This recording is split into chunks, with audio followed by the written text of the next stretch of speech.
nandito ako sa loob ng parola at pupunta tayo doon sa mismong tuktok. So dadaanan natin ito. Meron naman siya hagdan. Medyo matarik lang siya kaya doble ingat lang tayo. Meron namang railings.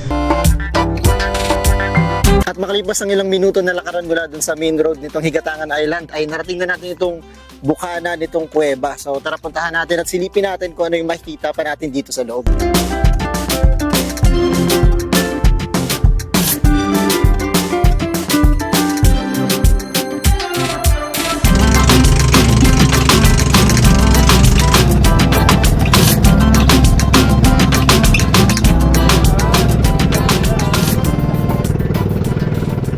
Good morning guys! Welcome dito sa ating panibagong vlog at tayo ngayon ay narito sa Higatangan Island na bahagi ng Navalbiliran Province. At sa isla na to ay explore natin kung ano-ano yung mga pwede nating puntahan. Pero bago tayo magsimula, huwag niyong kalimutang i-like yung video na to, mag-subscribe sa mga hindi pa nakasubscribe. Huwag din kalimutang i-like ang aking Facebook page. Maraming salamat!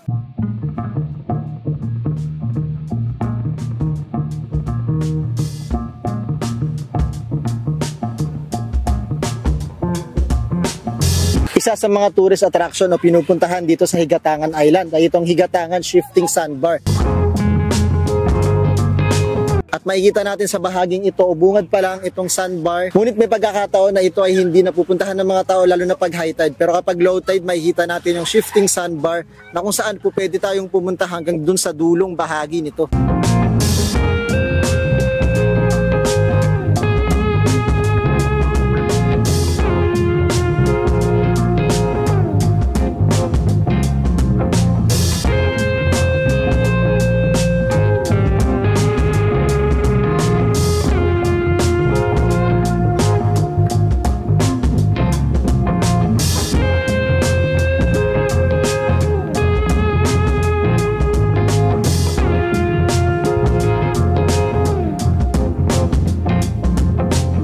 Yan guys, at kasama natin si Ma'am Charlene sa Tourism Council dito sa Higatangan Island. At tatanong lang natin yung ilang mga detalye sa mga gustong pumunta rito. So ma'am, kapag pupunta ba ng Higatangan, kailangan ba magpa-reserve? Oh, or okay lang dumiretso lang dito? Pwede dumiretso, pwede rin magpa-reserve. Ayan, so magkano yung per head na entrance fee dito sa ano natin?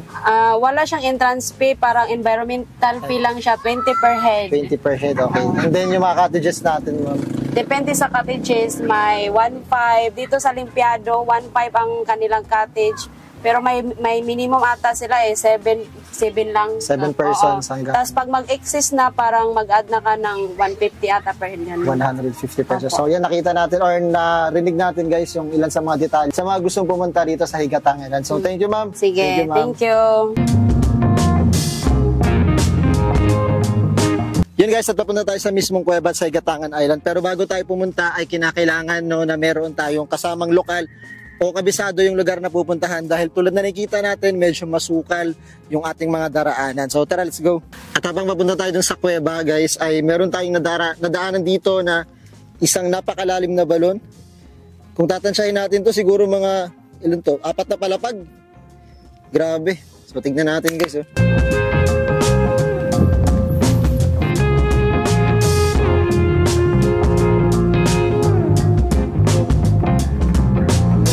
Habang papunta tayo ay meron lang kaunting paakyat o pahon dito sa bahagi na to papunta dun sa kuweba. So dito guys makikita natin na napakaraming uri ng dahon na tinatawag na romblon. At ito yung ginagawa nilang banig. At kung titignan natin yung texture nitong tinatawag na romblon ay makikita natin na matalim yung gilid nitong dahon na to.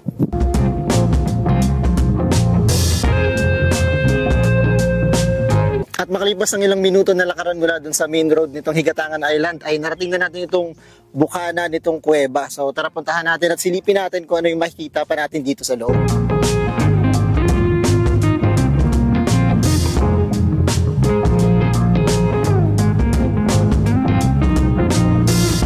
So tara guys, pasukin natin itong loob ng kuweba. Medyo malawak pala siya sa loob.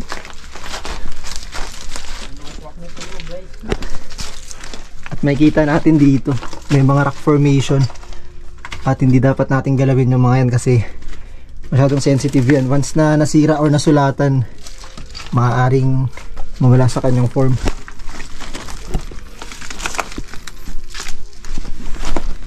Yan guys, so ilang minuto mula dun sa bukana, siguro mga 1 minute lang or less than 1 minute ay narating natin itong pinaka main cave or yung ilalim nitong kuweba. At makikita natin yung taas na yun at may mga paniki pa na lumilipad.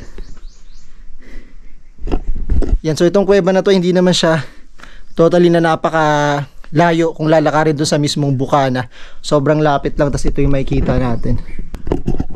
So dito sa parang dulong bahagi nitong kuweba guys ay meron tayong makikita ditong mga paniki.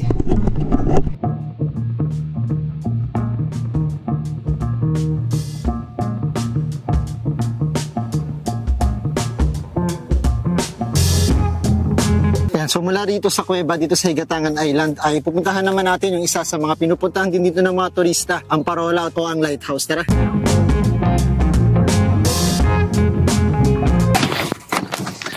Ayan, at makalipas ang ilang minuto doon sa pinuntahan natin na kuweba dito sa Higatangan ay nandito naman tayo sa isa sa mga pinupuntahan din ng mga turista dito sa isla na to. So dahil ang Higatangan ay isang isla, meron itong tinatawag na Parola o lighthouse na nagsisilbing babala para sa mga dumadaan o dumadaong na barko. So puntahan natin, tara! At sa gitna nitong isla, itong Higatangan Island, ay nandito tayo ngayon sa lighthouse o parola na tinatawag. Ito ay may tinatayang taas na 4 na palapag. At susubukan natin umakyat at makapunta tayo dun sa taas. Let's go! So dito sa lighthouse guys ay hindi ito bukas para sa lahat, sarado ito. So kailangan muna natin magpaalam sa bantay dito bago tayo payagan na umakyat dun sa taas kasi sobrang delikado rin dito. Yo guys, dito ako sa loob ng parola at pupunta tayo dun sa mismong tuktok. So dadaanan natin ito. Meron naman siya hagdan. Medyo matarik lang siya kaya doble ingat lang tayo. Meron namang railings. At ano guys sa pinakataas. So tara puntahan natin. So nalagpasan na natin guys yung unang hagdan dito sa may parola. At puntahan natin yung pangalawang hagdan. Medyo matarik lang talaga siya. Grabe, delikado. Kaya doble ingat.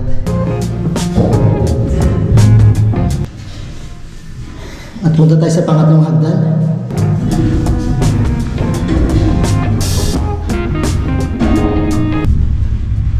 So nakarating na tayo dito sa may pangatlong hagdan.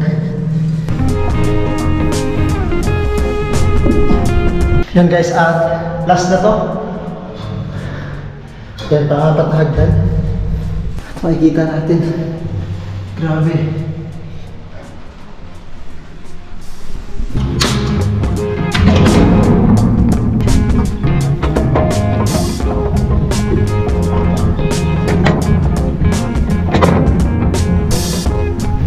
Dito na ako. Yun guys, at makalipas ang ilang minuto na pag-akit natin, grabe sobrang nakakahingal pa akit dito sa parola dahil matarik yung daan dito sa mismong loob ng parola. Grabe, at matatanaw natin dito yung buong isla. At andito ko ngayon, umuulan na kasalukuyan. Makikita natin doon banda yung isla ng Leyte, yung isla ng Biliran.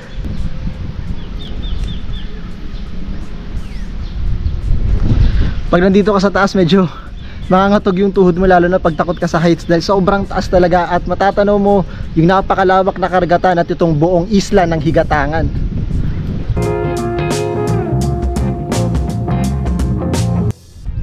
Itong lighthouse ng Higatangan Island ay ginagamitan ng solar na kung saan ito yung nagpapaandar dito sa mismong ilaw. Ito yung matatanaw ng mga dumadaang barko o mga sasakyang pandagat dito sa isla na to.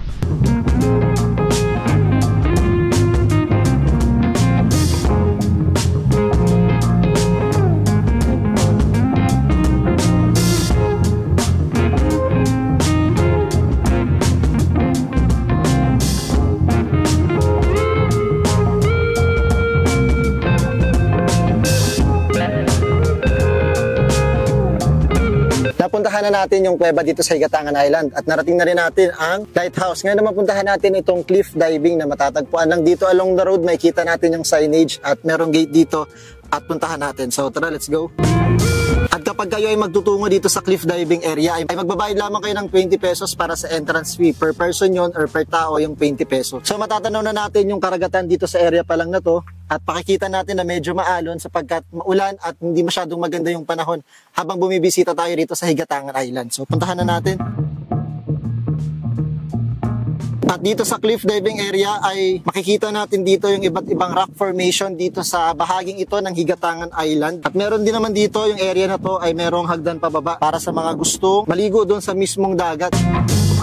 At habang nandito kayo sa bahagi ng cliff diving area ng Higatangan Island, ay grabe makikita nga natin yung iba't ibang rock formation. At ito yung board na nilagay dito na kung saan pwedeng tumalon doon sa ibaba. Pero dahil sobrang sama ng panahon, hindi natin susubukan na tumalon doon or ma-experience itong cliff diving. So nandito lang tayo para makita din yung magandang tanawin na nandito sa bahaging ito ng cliff diving area ng Higatangan Island. Yung malawak na karagatan, yung mga rock formation. So hindi lang basta-basta cliff diving yung pupuntahan mo dito, kundi yung magandang tanawin rin na inyong makikita.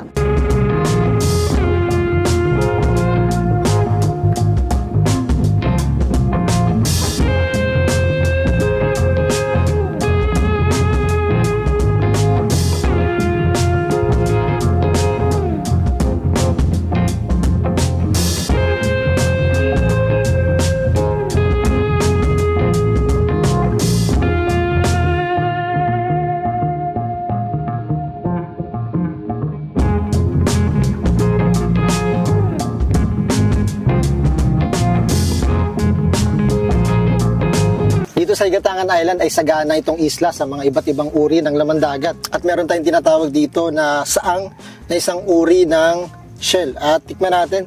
Yan. So itong saang, yung pagkain nitong saang ay huhugutin lang siya dito. Tapos makikita na natin. At ito na yung pinakalaman ng shell.